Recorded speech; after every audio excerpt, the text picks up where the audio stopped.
नमस्कार, स्वागत है सभी दर्शकों का ट्रू मीडिया ज्योतिष विज्ञान में।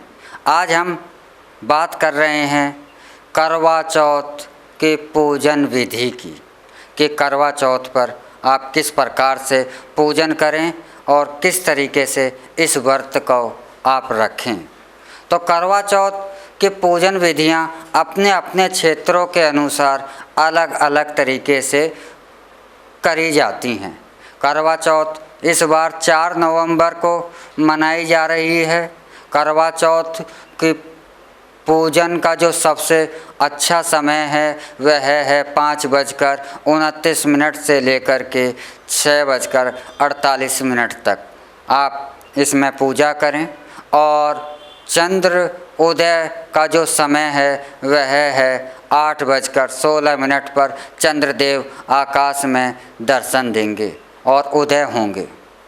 करवा चौथ को व्रत रखने के लिए सर्वप्रथम सुबह उठकर आप अपने इस व्रत का सूर्योदय के साथ ही संकल्प लें। वह जल के साथ हाथ में जल लेकर के इस संकल्प को करें कि मैं आज अपने व्रत का इस उद्देश्य के लिए रख रही हूँ। रखने के बाद आप अपना सारा दिन अपने आप को तैयार करें, नहाए धोएं, घर को साफ़ सफाई करें और घर के वातावरण को स्वच्छ रखें। घर के अंदर बहुत सी जगह पक्का ही खाना बनाया जाता है। बहुत से माताओं बहनें कच्चा और पक्का दोनों प्रकार का खाना बनाती हैं। तो जो भी आपके यहाँ विधान पीढ़ियों से मिला है, पूर्वजों से, कि कच्चा और पक्का खाना बनाने का या पक्का ही खाना बनाने का, तो उसी अनुसार आप अपने व्रत का जो भी है घर का भोजन आप तैयार करें।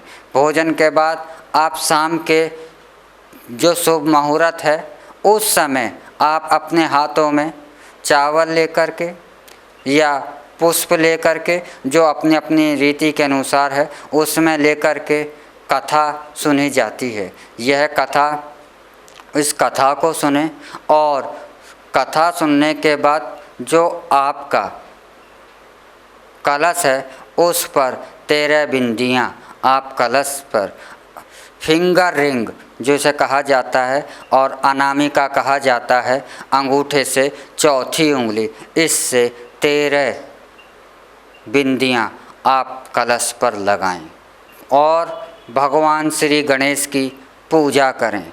बहुत सी जगह गणेश जी के साथ साथ भगवान शिव और पार्वती की पूजा करी जाती है, तो बहुत सी जगह भगवान श्री विष्णु की पूजा करी जाती है।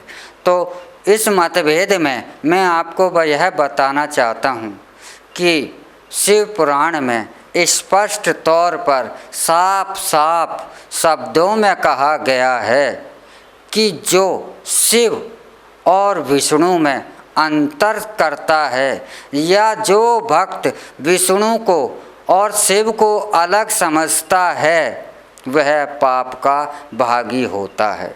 भगवान शिव ने अब स्वयं कहा है शिव पुराण में कि जो मुझ में और विष्णु में अंतर समझता है उसे मैं प्रेम नहीं करता, वह मुझसे दूर हो जाता है। तो इसलिए कहीं विष्णु का विधान पूजा का है, कहीं शिव का विधान पूजा का है, कुल मिला करके पूजा एक ही ईश्वर की हो रही है। श्री गणेश जी का पूजा का विधान है, श्री गणेश जी से पूजा करें, भगवान शिव की पूजा करें, माता पार्वती की पूजा करें और इस पूजा को करने के बाद आप उनसे प्रार्थना करें कि हे शिव, मेरी जो भी आराधना है, मैं जिस उद्देश्य को लेकर अपनी पूजा कर रही हूँ, इसको आप मंगल करें और मेरी कामना को पूर्ण करें। पूजा करने के बाद जब चंद्र उदय होता है तो चंद्र उदय होने पर आप सर्वप्रथम चंद्रदेव के दर्शन करते हैं और उनकी एक लोटा जल और जो आप पूजा की थाली जिसमें दीप जलाकर चंद्रदेव की आप पूजा करी जाती है।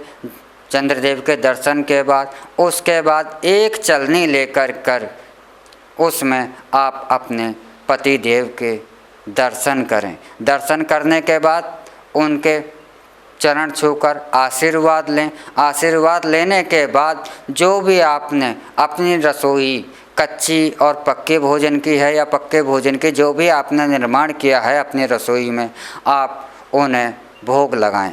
उसके बाद आप अपने सास है उनको, जो सास हैं उनको आप वस्त्र और जो चीनी मिट्टी का जो करवा होता है उसमें भी, उसे भी दिया जाता है। ये अपनी अपनी क्षेत्रीय रीति रिवाज हैं, तो आप इसको अपनी रीति रिवाजों के अनुसार, जो आपके क्षेत्र के अनुसार प्रचलित हैं, उसमें किया जाता है। आप सास के भी चरण स्पर्श कर उन्हें भी वस्त्र इत्यादि का दान दें।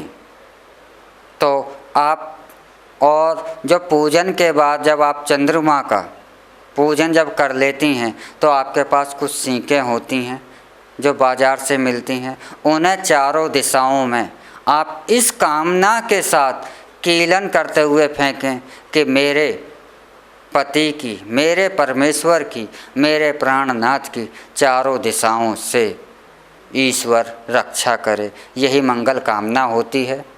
तो आप इस तरीके से आप अपने व्रत को रखें, अपने व्रत को करें। करवा चौथ का व्रत कार्तिक मास की कृष्ण पक्ष में चतुर्थी के दिन मनाया जाता है। चतुर्थी भगवान श्री गणेश का ही दिन माना जाता है। चतुर्थी भगवान श्री गणेश की ही तिथि मानी जाती है और भगवान श्री गणेश ही सब कार्यों का शुभारंभ करने वाले होते हैं। इसलिए भगवान श्री गणेश की तिथि को ही, भगवान श्री गणेश से प्रार्थना करने को ही और भगवान श्री गणेश से ही शुभता के प्राप्ति के लिए, अपनी अखंड सौभाग्य के प्राप्ति के लिए भगवान श्री गणेश की पूजा और आराधना करी जाती है। तो इस आप अगर करवा चौथ का व्रत रख रही हैं तो भगवान श्री गणेश से आप हृदय से प्रार्थना करें कि मेरा उद्देश्य पूर्ण करें और मैं सदैव जब तक इस संसार में हूँ तब तक मैं अखंड सौभाग्य को साथ ही जीऊँ। यही मेरी प्रार्थना है। इसी के साथ आप इजाज़त दीजिए और अगले अंक में, अगले एपिसोड में हम आपसे फिर मिलेंगे एक नई जानकारी के साथ, एक नए विषय के साथ। तब तक आप हमारा ट्रू मीडिया ज्योतिष विज्ञान लाइक करते रहें, करें, शेयर करें, कमेंट करें और सब्सक्राइब करना भी ना भूलें। जय श्री राम। ओम नमः शिवाय।